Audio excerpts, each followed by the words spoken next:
In Fischer's hands, a slight theoretical advantage is as good as being a queen ahead. Isaac Kazdan. Hello chess lovers, Soren here, and in today's video I want to share with you a very interesting game where legendary American chess player Robert James Fischer demonstrates brilliant endgame technique. His opponent is Portuguese chess player Joaquim Durao, and this game is from 1966 Havana chess Olympiad. Fischer had white pieces and he opened up with e4, to which Durao answered with e6. Black wants to go for French defense, but Fischer is keeping the game in the lines of his favorite King's Indian attack. Knight c6, g3, g6, bishop g2, bishop g7. So black decided to keep the dark squared bishop's diagonal open. We'll develop the knight on e7, because later having an open diagonal for the bishop can be very useful, especially if you want to go for a queenside counterplay. White castled kingside, knight g7, c3. At the moment, still Fischer is delaying knight d2. He is like choosing a different direction. After castling kingside, he's establishing a classical pawn center. d6, a little bit passive but a solid move. Playing c takes d5, and then d5 followed by f6 is a better idea, or in here meeting d4 with d5 is also something worth taking into consideration, but in the game we have d6. This setup now offers white only the tiniest of advantages. But in here Fischer made a very interesting decision. He went for an exchange on c5 and then played queen e2.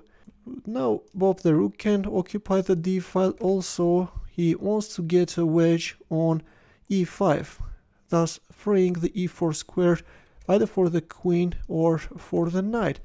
a5. Meanwhile, black is finding a very nice diagonal for his bishop, rook e1. Interesting that Fischer is not playing rook d1 but rather rook e1 in order to strengthen the pawn on e5 further.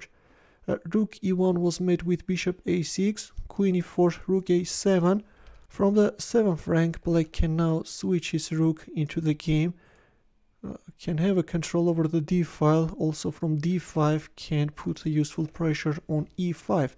Knight bd2, bishop d3. An alternative was rook d7, maybe even a better continuation.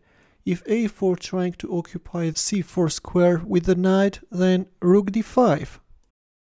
Black is just doing great, but in our game we have bishop d3, queen h4 by Fischer, knight d5. Black is hurrying to offer the exchange of queens because already white could launch a very dangerous attack on the king side, and interestingly in here Fischer went for queen takes d8. Instead of avoiding that queen exchange, he goes for queen d8, and the reason for it is that he has a space advantage, and he knows that in this endgame he can really prevail. Bishop f1. First he wants to get rid of this active bishop on d3. Bishop takes f1. Looks like that this is a serious mistake. Better was playing knight de7 with the idea of recapturing on d3 with the rook, and then g5. And still black is doing okay, but in our game we have bishop takes f1, king takes f1, knight de7, knight c4 hitting on b6. b6 is a potential target, as well as black's queenside. Time will show that black's queenside pawn structure is very vulnerable, and Fischer will successfully emphasize all those weaknesses. Knight fd2, h6, bishop takes e7. Moving back the bishop on e2 won't give you anything. The bishop is not doing much, while when you're getting rid of opponent's knight, you are also depriving him from a potential defender. Rook goes on a3. From the 3rd rank, Fischer is now switching his rook into the attack, thus putting further pressure on b6. Rook c6, knight e4, bishop f8, king e2. First Fischer is centralizing his king, f4, king f8. This allows white to go for g4 without meeting any obstacles. Better was h5, trying to put some resistance, but Looks like that Mr. Durao can't understand what's going on, and gradually but steadily Fischer is intensifying the pressure. This time from the third rank, Fischer is switching into the attacking second rook. In search for a potential target, rook goes back on d8. Meanwhile, all black can do is to acquire a waiting strategy, and now this bishop should guard the pawn on h6. A miserable scene, of course, right?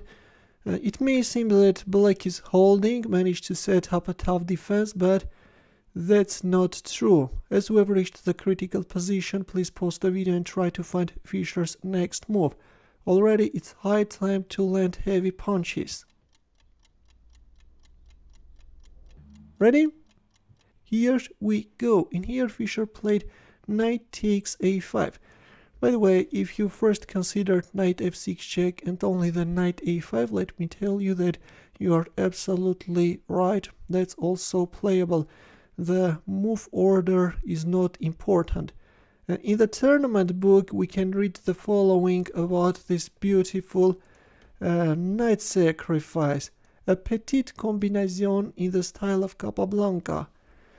Black played rook c7, but let's take a look what if black accepts that sacrifice. Then this is very simple. Black king will get checkmated very quickly. In the game after knight takes a5, we have rook c7 and knight c4. Rook a7.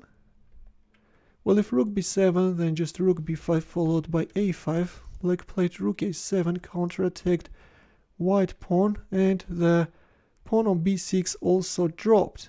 Let me tell you that knight f6 check followed by a5 could shorten the game, but in the game we have knight takes b6, which is actually which is also winning. Now we will see how Fischer finished up his opponent. The rest is just a matter of time. Rook c7 check, and after an exchange the second rook is intruding the 7th rank. c4 knight d7, bishop c5, and then we also see an exchange on c5, rook c7 check, king d5, and after this subtle b4 move, black resigned. Fischer now wants to play king e3 followed by rook c5 checkmate, and if c takes b3, then just king d3 followed by c4. It's over here. That's why once black king found himself in a mating net, Joaquim Durao capitulated. A very nice and instructive game by Fischer, which I'm sure you enjoyed greatly. For sure Fischer had unparalleled endgame skills. In the end, a chess puzzle for you where the task is to win with the white pieces. As usual, we'll wait for your answer in the comment section. Thanks for watching, we'll see you in my next video.